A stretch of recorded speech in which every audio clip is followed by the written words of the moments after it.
Hakika hii ni Afrika. Tunarudia tena kusema Afrika na mpira wetu.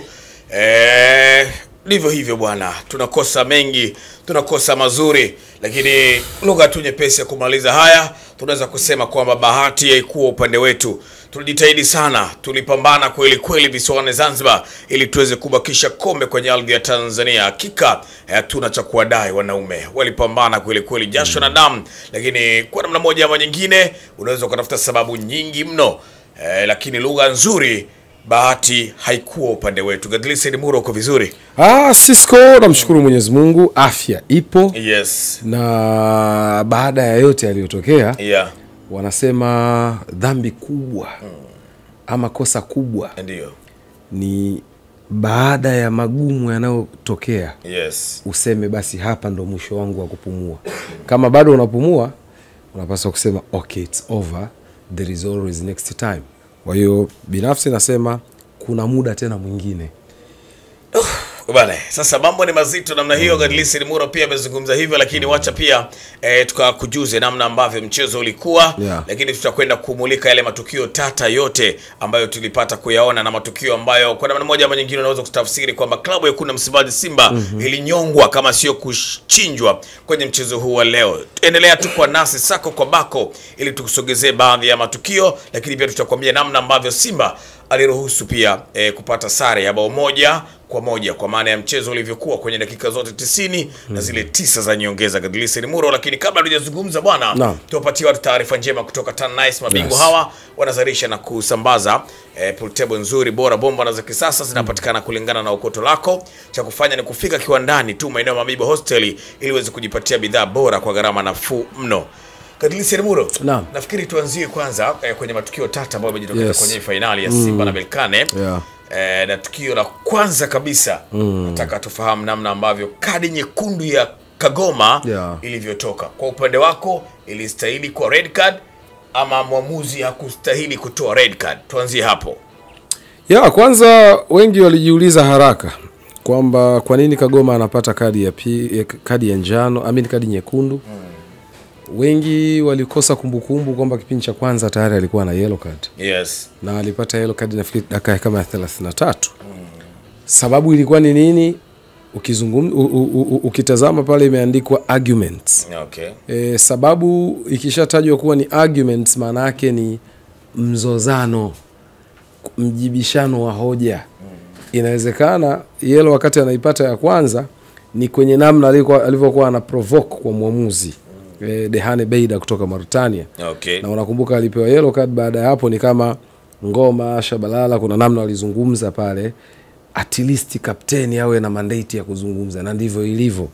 Kwa hiyo inaonekana haikuwa ni yellow card ambayo ilikuwa imelazimishwa sana, kwamba ni madhara ya kucheza foul, ni matokeo ama tunasema ni yale madhara hasi ya the way ambavyo aliuingilia mchezo. Lakini namba moja inaonekana ilikuwa ni yellow ambayo ingeweza kuepukika. Nikisha kuambia Cisco wewe ndio kapteni, hakikisha kwenye matukio yote yenye utata wewe uwe wa kwanza kwenda kuzungumza na mwamuzi. Wewe uwe wa kwanza ku calm down na wachezaji wanapokuja kuprovoke, kushout, kuropoka. Lakini namba 2 ni ile dakika ya 50, ambapo dakika ya 50 ndio Kagoma anaonyeshwa kadi ya pili ya njano. Kwanza ya njano ikafuata na umeme. Ikifuatiwa na umeme. By the way, alikuwa anajaribu kuzima shambulizi. Renaissance Sportive Berkane walikuwa wanatengeneza mazingira ya kufanya counter attack, na walikuwa washavuka vipande vya kwanza, kile theluthi ya mwanzo, first third. Walikuwa kwenye middle third, sasa theluthi ya pili ya kiwanja, ambao ni katikati ya kiwanja, wakiwa na move kuelekea kwenye goli la Simba. Inawezekana Ngoma wakati anamfuata muamuzi Dehane Beida akiwa tayari ashaonyesha kadi nyekundu, alikuwa anamchorea kile kiramani ama nasema kile kiframe cha VAR kwamba nenda katazame, huenda Kagoma hajacheza mguu wa kiungo wa Berkane, amecheza mpira. Na kweli inaonekana ukifuatilia kwa undani, inaonekana kulikuwa ni kuna angle tight sana kujua kwamba amecheza kwanza mguu ama amecheza kwanza mpira. Lakini by the way unamuona Kagoma alikuwa ameanza kwanza kucheza mpira. Japo contact iliyokuepo yeye mguu na mpira inaonekana ilikuwa sehemu moja. Muamuzi anatafsiri kwa sababu muamuzi alikuwa nyuma By the way ukimwangalia amepewa mgongo na Kagoma pamoja na kiungo wa Berkane. Ndio. Inaonekana tayari mwamuzi alikuwa anafahamu kabisa hakuna namna ambayo Kagoma alikuwa na nafasi ya kumzuia bila kufanya foul. Kwa mwamuzi akaenda na tukio la moja kwa moja. Ndiyo. Kwa nini alikwenda kumwadhibu kwa yellow ya pili? Labda swali laweza likawa hapa. Kagoma hakuwa mtu wa mwisho, kumbuka. Tayari kwa kuna defense ya Simba kina Karabwe Shamu. Yes. Lakini anafanya yale madhambi kama mwamuzi alivyotafsiri madhambi. Ndiyo. Katika moment ambayo inaonekana ilikuwa ni direction sahihi ya Berkane kwenda kutengeneza nafasi. Okay. Kuna ile inaitwa Dogso kwa maana DOGSO. Huwa ukitafsiri ama kwa kirefu ni denying an obvious goal scoring opportunity. Yani nimezuia iliyokuwa fursa ya wazi ya kwenda kufunga, kwa sababu obvious tunasema ni wazi. Sawa. Kwa maana Cisco tayari ameshatutoka wote, anakaribia kwenye box letu, anakwenda kufunga bao. Ikitokea nimekufanyia rough, huwa mara nyingi inatoka straight card, red card kama ni penalty ama foul. Ilitokea kwa Ibrahim Abdullah Baka mechi ya Young Africans dhidi ya Azam. Yeye dhidi ya Nasser Saadun. Lakini Ibrahim Baka alikuwa wa mwisho. Hapo unamzungumza Kagoma alikuwa bado ana wachezaji wenzake wa Simba ambao wako mbele ya mpira. Ndio. Lakini alikuwa anazuia movement sahihi ambayo ilikuwa ina opportunity, ilikuwa ina fursa ya Berkane kwenda kutengeneza nafasi ya goli. Ndio maana muamuzi anakuadhibu kwa yellow card, kwa sababu uko kwenye eneo ambalo unamnyima huyu fursa ya kwenda kutengeneza goli. Kwa hiyo whether ilikuwa kuna contact ya kwanza ya Kagoma yeye na kiungo Berkane, ama alianza kucheza mpira wa kwanza, bado Dehane Beida alikuja na maamuzi ya aina moja tu, kwamba na kwenda pale namna alivyozuia ule mpira na tafsiri ni kwanza ameanza kumcheza kiungo wa Berkane. Ndio maana anafika pale hakutoa straight moja kwa moja, anatoa yellow, anajipangusa, anaangalia kwenye rekodi zake alishakuwa booked, alishaingia kwenye kitabu. Sawa. Anampa red card. Kwa hiyo inawezekana kulikuwa kuna mtiririko wa matukio ambao muamuzi tayari ameshayatazama mengi. Baadhi ya matukio ya Kagoma na Kapombe, unakumbuka wakati mchezo unaendelea, kuna baadhi ya fouls ambao muamuzi alikuwa anafika anazungumza nao. Yes. Tafadhali next time unaweza kaikosti team. Bahati mbaya inatokea yule ndo kiungo mkabaji. Moja kati ya silaha unazokuwa nazo ukiwa umeshachelewa kwenye tukio. Nimechelewa kwenye tukio kwa sekunde chache. Ninachoweza kufanya siwezi kukimbizana na mpira. Ule mpira una kasi kuliko wachezaji wote pale uwanjani. Uwezo kukimbizana nao, ila unaweza kukimbizana na mtu ambaye Mungu ametuumba tuna limited speed, kwa maana ya kiwango cha speed yetu kina limiti. Kina ukomo. Ule mpira ukiupiga sana, hata uchukue pikipiki yako ile ya kibabe ile ya Formula 1 ile, au sio? Bado unaweza chelewa kuufikia. Kwa hiyo mara nyingi viungo kama kina Kagoma inaweza kuwa labda amepona kwenye matukio mengi, akawa alikuwa sahihi kwenye tacklings ambazo akawa anazifanya, lakini leo unakwenda kucheza na maamuzi ya aina gani? Unamzungumza Dehane Beida ambaye ndani ya mchezo tayari alishakuwa na matukio mengi sana ambayo yalikuwa yanadhihirisha kuna utata mwingi unaoendelea ndani ya mchezo. Sasa unafanya faulu ya ile ni kama unamrahisishia kile alichokuwa tayari anakiamua wakati mechi inaendelea. Unatambua kabisa baadhi ya matukio yalikuwa against nyie, yalikuwa kinyume na nyie. Lakini kwa tukio kama lile, yellow card of course ingeweza ikawa eneo lingine labda la kuonya, lakini unaangalia kama muamuzi anatafsiri ni foul na ni katika yale mazingira ya kumzuia mchezaji wa Berkane kwenda kutengeneza opportunity ama fursa ya kuscore, muamuzi akawa yuko deliberate kabisa kutoa yellow ya pili. Na bahati mbaya unaanza kuona wakati mwingine zile kadi ambazo mara nyingi huwa zinapatikana mapema zikiwa wanasema ni kama careless, ambazo hazina uangalifu, ndo zinakuja kuconnect hapa, unakutana na tukio kama lile. By the way, imekuwa ni chungu sana kwa Kagoma, na kwa kutoka yeye unaona balance kwenye eneo la kiungo wa ulinzi anabakia Ngoma. Analazimisha Jean Charles Ahoua kushuka chini acheze na Ngoma double. Muda mrefu sana wa mchezo Ahoua amecheza kama kiungo wa chini, sio? Unapungua kwenye mchezo. Namna ambavyo mechi imeanza kwa speed, momentum nzuri ya Simba ikawa imefia pale. Kwa hiyo kwangu mimi, pamoja na maelezo yote, bado Dehane Beida alitafsiri ni foul. Whether Kagoma aliucheza mpira wa kwanza, lakini aliona kuna contact. Na kama kuna contact inahitaji yellow card, kwa sababu amezuia fursa ya moja kwa moja ya Berkane kwenda kutengeneza move ambayo maybe ingeze kazaa move ambayo inaelekea kwenye goli. Sawa, ni tukio moja hilo kati ya matukio mengi ambayo yalijitokeza kwenye dakika 90 katika mchezo wa fainali ya pili, klabu ya Wekundu Msimbazi Simba ikiwa nyumbani kwenye uwanja wa New Amani Complex ulioko kule visiwani Zanzibar, Berkane akiwa mgeni wa mchezo huo. Lakini Berkane alipata sare, jambo ambalo limefanya hawezi kubeba na kunyakua ndio hiyo.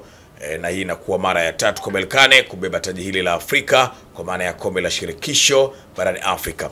Tutazame pia kuna goli la pili ambalo Simba walilipata lakini VAR imeamuru kwamba ilikuwa ni offside. Hatujapigwa kwenye lile.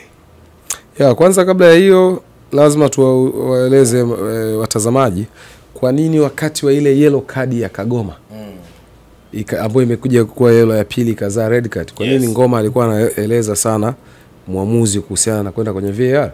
Ni kwa sababu VAR inaamua mambo matatu makubwa kwenye mchezo. Ndio. Inaamua goli ambalo inaonekana kulikuwa kuna utata kabla ya kufungwa, labda alifanywa foul, labda kuna mtu alishikwa, labda mpira ulishikwa kabla ya watu ambao wamekwenda kufunga bao. Ndio. Lakini ukiacha disallowing the goal, kwa maana kuweza kulipinga goli, namba 2 pia inaweza kuamua offside, kwa maana ya kuleta uthibitisho wa either mchezaji alikuwa offside akafaidika au la. Lakini namba 3 VAR inahusika kwenye kadi nyekundu, na ndio maana Ngoma alisisitiza kwa sababu mambo matatu ambayo VAR inahusika moja kwa moja, red card ipo. Lakini sasa tunarejea kwenye eneo la bao ambalo Simba walifunga la pili, labda lingewarudisha kwenye matumaini ya kile ambacho walikuwa wamekipanga kama ndoto ya muda mrefu. Jean Shalawa na deliver mpira uwanja huo ambao wakati ana deliver mechi dhidi ya Stellenbosch nayo ilikuwa kuna utata wa aina hiyo. Inawezekana mpangilio wao wa namna wanavyo attack mipira ya kona, mipira ya kutenga, hasa kama set pieces za free kick, wana mpangilio mzuri sana kuwakuta wa mwisho wao katika mpira wa mwisho ambao unakuwa unafika katika lango la mpinzani. Lakini marejeo ya VAR yamethibitisha. Hata mimi nilikuwa nimejaribu kuiangalia kwa umakini zaidi. Na nikajaribu kuchukua pictures tunazo na tutazipitisha hapa. Inaonekana moja kwa moja Mkwala wakati Ahoua na deliver ule mpira, kwanza alikuwa tayari ameshaotea, anaonekana bega lake tayari liko mbele zaidi ya mlinzi wa pili kutoka mwisho wa Berkane. Nini maana ya offside? Sheria namba 11 kati ya zile 17 za IFAB. Inazungumzwa offside ni nyakati ambazo zinatokea wakati mchezaji anayeshambulia yuko kwenye nusu ya mpinzani. Hakunaga offside ukiwa kwenye nusu yako. Hata kama wapinzani wote wako upande wa golini kwenu, hauwezi ukazidi offside ukiwa nyuma mstari wa katikati. So ukiwa kwenye nusu ya mpinzani lakini mbele zaidi ya vitu viwili, zaidi ya mpira na mlinzi wa pili kutoka mwisho. Kwa sababu tunasema mlinzi wa kwanza kutoka mwisho ni yule anayekuwa mwishoni kabisa kwenye goal line, either goalkeeper au sometimes anaweza kuwa mchezaji mwingine. Lakini mlinzi wa pili kutoka mwisho tunamzungumza baada ya mlinzi wa kwanza wa wapinzani wanaozuia, huyu wa pili. Kwa hiyo unakuwa mbele ya vitu viwili, mpira na mlinzi. Kwa hiyo inaonekana kwa Mkwala eneo ambalo alipokuwa, by the way, tayari alikuwa amezidi, kwa sababu stopisha ile clip vizuri. Angalia wakati Ahoua na deliver ule mpira, na watu wanajiuliza offside inatokea mpira tayari ukiwa hewani, ukiwa pale umetengwa au instantly ndo anaugusa. Huwa offside inaanza kuwa counted pale ambapo mpira umeanza kuondoka kwenye nyasi pale chini, kwenye ile sekunde. Yani kama ni ndege tungesema ule muda ambao ndege inaanza kutake flight, ile inaanza kwenda juu, pale ndipo ambapo mara nyingi wanaikaunti position ya aliyefunga goli alikuwa katika wakati gani. Inaweza kuwa ilikuwa ni one of the best goals, lakini maamuzi ndio maana mpira unaendeshwa kwa sheria.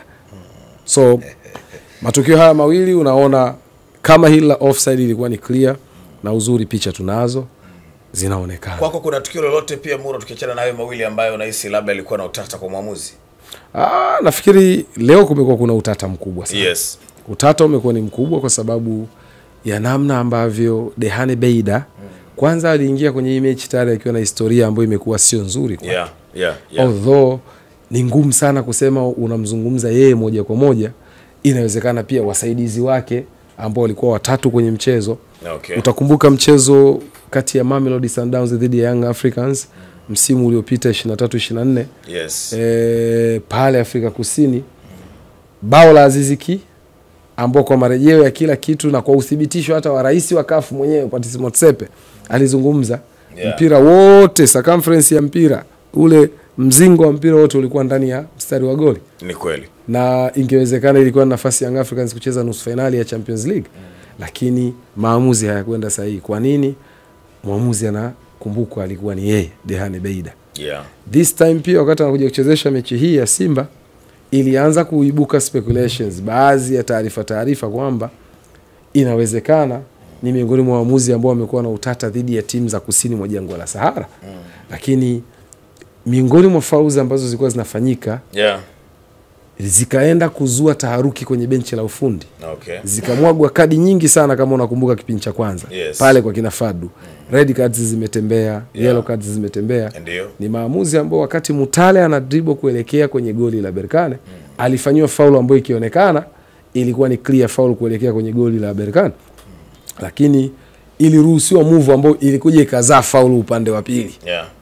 So ni matukio ambayo wakati mwingine kwenye mchezo yanaweza kana yanasababishwa na position ya muamuzi. Alikuwa wapi wakati tukio linafanyika? Sisi huko mita labda 10-15 kutoka kwenye tukio, ni ngumu kuspoti matukio yote.